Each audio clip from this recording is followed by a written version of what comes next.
Time now for Back Pages tonight here on Sky Sports News, bringing you a first look at the sports stories in the morning's newspapers. Joining us are the Mirror's chief football writer John Cross and Carl Anka of The Athletic. Welcome to you both. Let's quickly run through the back pages. We're going to start with the Mirror, who covers Kevin De Bruyne's announcement that he will leave Manchester City this summer. On the right, there's a story about Real Madrid's big names being cleared to face Arsenal in the Champions League next week. The Sun has gone one step further on De Bruyne and mocked up an image of the statue that Pep Guardiola says should be made in Kevin De Bruyne's honour. They also have stories on Alejandro Garnacho's Manchester United future, plus Ange Postecoglou at Tottenham. And something different in the sports section of The Telegraph. They have an in-depth piece with Newcastle's assistant manager Jason Tindall. As you can see from the headline there, he doesn't care what people think about him. And the same paper also carries Jamie Carragher's take on what he feels will be a busy summer ahead at Liverpool, with a breakdown of just how many players they may well need to bring in.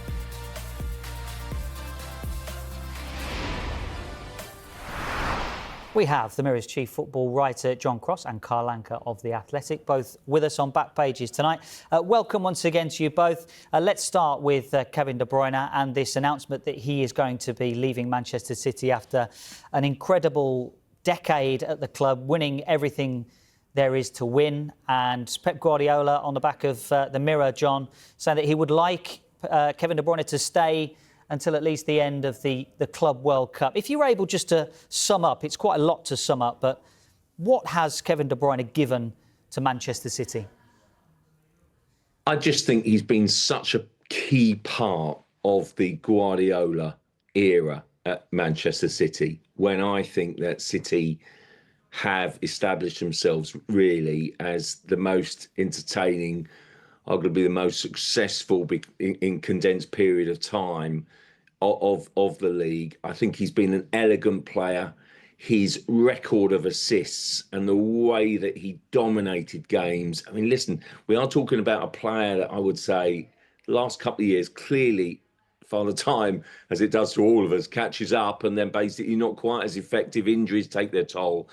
But at his peak, De Bruyne was just an absolute midfield god. He dominated games.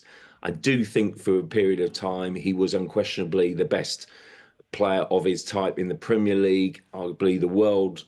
And I just think he just absolutely flowed. He was a beautiful, beautiful watch. I think he'll go down as one of the greatest, if not the greatest midfielder of his type and of that particular era. And he just took, in my view, Manchester City to brand new heights. I've said so many times how much I admire City, how much I admire Guardiola as a coach. And I just feel as if De Bruyne facilitated that success and made it all happen and knitted it all together. A beautiful, beautiful player who will go down, I think, as a Premier League and Manchester City legend. And Carl, I can see you nodding along there. A midfield god he's just been described as. Is that how you would see it as well? Absolutely. I think if you talk about the 30 plus years history of the Premier League, Kevin De Bruyne is top 3 central midfielders of all time. I'm not going to tell you where he should be in that top 3. I'm sure, depending on your personal fandom, you can argue Keane, Vieira, Scholes, Lampard, Gerrard, but I think Kevin De Bruyne has to be top 3 at the very, very least. Some midfielders are facilitators, some midfielders are accelerants. De Bruyne is a very rare one who was both. And in terms of a football player who dominated an area of the field, we know when Kevin De Bruyne was in that sort of right half space, his deliveries into the corridor of uncertainty are phenomenal. This is a football player who has, I want to say, 117 assists, more than a dozen major trophies at Manchester City. I'm a Manchester United reporter, so I hope he has a dreadful game on Sunday. But now he is leaving, I can be a little bit more honest about how fantastic a football player he was, because he truly is a phenomenal football player. And I mean this as a compliment. I'm going to be very glad when he leaves. Well, we'll talk a little bit more about the Manchester derby that is coming up a little bit later on in the programme. Jason Burt in the Telegraph, in the morning's newspapers, tells a story about how not only did De Bruyne win titles, but he saved the Premier League. Tells a story about what was happening during the COVID-19 pandemic and how Kevin De Bruyne's voice was a persuasive one in the talks about getting the Premier League back playing football. So not only does he do his talking on the pitch, but also off it as well, seemingly. And we're talking about a Mount Rushmore, Jason Burt talks about, of midfielders in the Premier League. I mean, John, we're going to be on in public houses up and down the country this evening, and everyone's going to be having the same debate. Kevin De Bruyne, is he in your Premier League all-time 11? Does he get into yours? I assume by what you've said he does. Oh, absolutely. He's in my 11 all day, every day, twice on Sunday. I mean, he's an absolutely brilliant player. I guess the sort of kind of more acute debate is where he fits as that midfielder of his type, as I say. Is he the greatest midfielder, the greatest midfield creator? I mean, I do almost think you have to part Roy Keane and Patrick Vieira as kind of the defensive ones, if you like. But then where does he fit with the likes of Gerrard, Lampard, who was such a key figure for, Chelsea and Jose Mourinho's sort of kind of success there, and Manchester United, who just had sort of reams and reams of them. Well, we can't really include, the Premier League's all-time assist maker, can we, Ryan Giggs, because he's a winger, 162. De Bruyne, as Carl was pointing out, 118, second place. I mean, that's phenomenal figures when you consider it is a 10-year period, and he's missed time, through injury, but it is almost condensed, sort of kind of period. And what he's achieved, I just think, makes him certainly in that conversation. I just think he's an absolute wonderful, wonderful player. I think I would probably plump for him, actually, as that midfielder of his type, if you like, as that creator, that driver, sort of absolutely fantastic the way that he drives through midfield. I really like the way that this has been handled as well, by the way, because I think it's so easy to go and sort of kind of, have questions in the next few weeks about, is he going to stay? Is he going to go? Who's going to sign him? That sort of thing. But by doing it this way, he gets an incredible reception from Manchester City fans. They're kind of non-direct rivals as well, if you like. I'm sure will give him great ovations wherever he plays, because let's be honest here, a lot of people appreciate him. And that feel-good energy might just lift City to decent results, because they need results to get in the top five, presuming that will be enough to get you into the Champions League next season. And they really need that lift. And I think that positivity might just carry them there. And if he finishes by leading City into the Champions League, winning the FA Cup and going a long way in the Club World Cup, what a farewell that will be. And listen, John, we can't talk about Kevin De Bruyne without going back in time a little bit to 2015. And listen, the Mirror weren't the only ones that perhaps were a little bit bemused by the fee. I know Paul Merson and Phil Thompson have had their say at the time as well. But the £60 million reject, and look, I know you don't write the headlines, but how wrong was that? Well, it wasn't wrong at the time, was it? But basically, it was. Yeah, I don't write a headline, but I'm going to take responsibility because I'm sort of joined bylined on it. But De Bruyne, this is the point about it. That basically, and it always pops up. And Kevin De Bruyne has even sort of kind of retweeted it down the years and sort of poked fun at it. And listen, if we can't laugh at ourselves, and I love a laugh, trust me. Then basically, what is the world coming to? And you kind of got to take responsibility. I actually offered this up, I should say, Carl will be my witness there, that as a bit of a giggle, it's sort of kind of in the WhatsApp group earlier. So, I was fully embraced and sort of ready for it. But look, he went to Chelsea. He had a couple of years at Chelsea, one of which was out on loan at Wolfsburg, and it just didn't work for him. And then basically he was sold at sort of kind of a mediocre price. Yeah, I mean, look, I don't think Mourinho particularly rated him. I think that De Bruyne was very impatient and basically, didn't want to hang around sort of fighting for his place, but he didn't get that opportunity. And then he was sold for about 18 million quid. And then, a year later, he was bought by Manchester City for getting on for a British record fee, would you believe, a couple of weeks later after City had signed Raheem Sterling from Liverpool for £49 million, and they went on a spree that summer. But De Bruyne was the eye-catching one because he'd been at the Premier League previously, and it hadn't worked. So. But I mean, listen, that is credit to City's sort of scouting, and then De Bruyne's brilliance to actually prove a point and show everyone, including Jose Mourinho and Chelsea, that they got it wrong. And listen, full credit to you, John, as well, for putting that forward for us to go back to the archives for that. So thank you very much. We promised to talk about the Manchester derby. Let's do that now. The Sun, Carl, carrying a story in the paper about Garnacho's future, selling his house. But I think you'd probably sell your gaffer a victory in the Manchester derby, wouldn't you, Carl? Yeah, go on then. How are you feeling ahead of this game? Because it's been a difficult. It's almost these matches. Manchester City usually at this point in the season are running away with the title, and Manchester United are kind of chasing their tails. But both sides at this point in the season now struggling. Yeah. This is a Manchester derby where bragging rights are perhaps more important, not because they're both in a race for silverware, but because bragging rights are what little we have left, shall we say. Ruben Amorim, I wasn't in the room for the press conference at Carrington today, but Ruben Amorim was interesting in his description of Alejandro Garnacho today. He is simply saying he's a good football player and talked about his ability to get into good attacking positions, but also talked about ways he needs to improve, which has been a running theme for Alejandro Garnacho throughout his Man United career. Managers saying this is a player who has talent and absolutely is very, very exciting if you're a Man United fan. When the ball gets to Garnacho's feet, you sort of get out of your seat and go, ooh, what can this gentleman do? But he's still quite young. His decision-making in the final third, it can be erratic. His ability to get separation between himself and the fullback can be erratic. There are times where he cuts inside, shoots, and it goes into the bottom corner or top corner. It's phenomenal. The times he cuts inside and shoots and it goes into Rosé. I think Amorim has spoken about this need for consistency. I cannot speak to the veracity of him trying to sell his house. I mean, not too long ago, we were talking about how Trent Alexander-Arnold had secured the rights to build a paddle court on his house, and that apparently was going to be a sign that he was going to stay at Liverpool rather than go to Real Madrid. So what the estate agents do and what the football players and the contract makers do are two different things.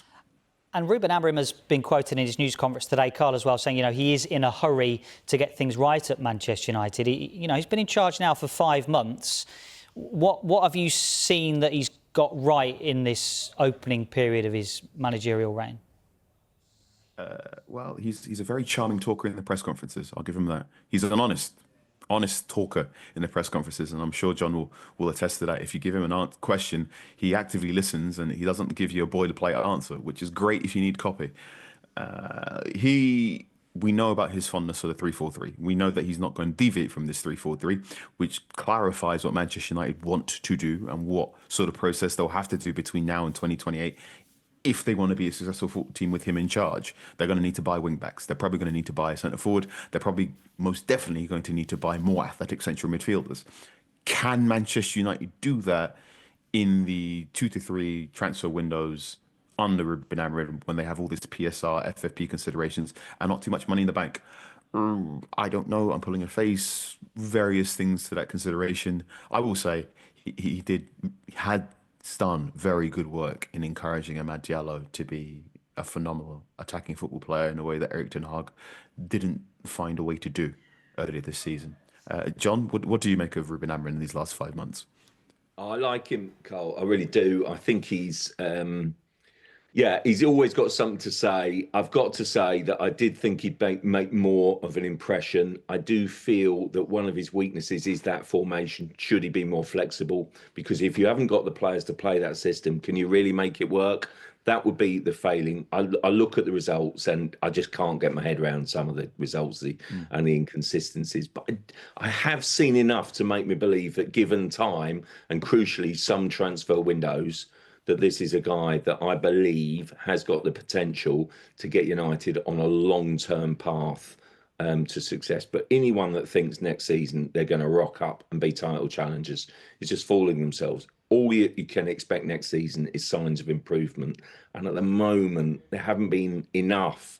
But I do think there's I feel as if there's been enough from Amorim as a character, as a personality, as a ruthless manager to make us believe that actually in the long term, those improvements will come over time. You're watching Back Pages tonight, and a very warm welcome back to the Mirror's chief football writer John Cross and Carl Anka of The Athletic. We're going to talk about Liverpool now because Jamie Carragher's column has been released in The Telegraph and he's talking about a summer rebuild at Liverpool, saying rivals be warned, Liverpool ready to become even better. He says that Liverpool may well need to make 6 summer signings depending on what happens to the out-of-contract stars this summer. He talks about a centre-back, a left-back, a defensive midfielder, an attacking midfielder, a left winger and a striker as well. John, can you see a rebuild coming for Liverpool this summer, even if they win the title?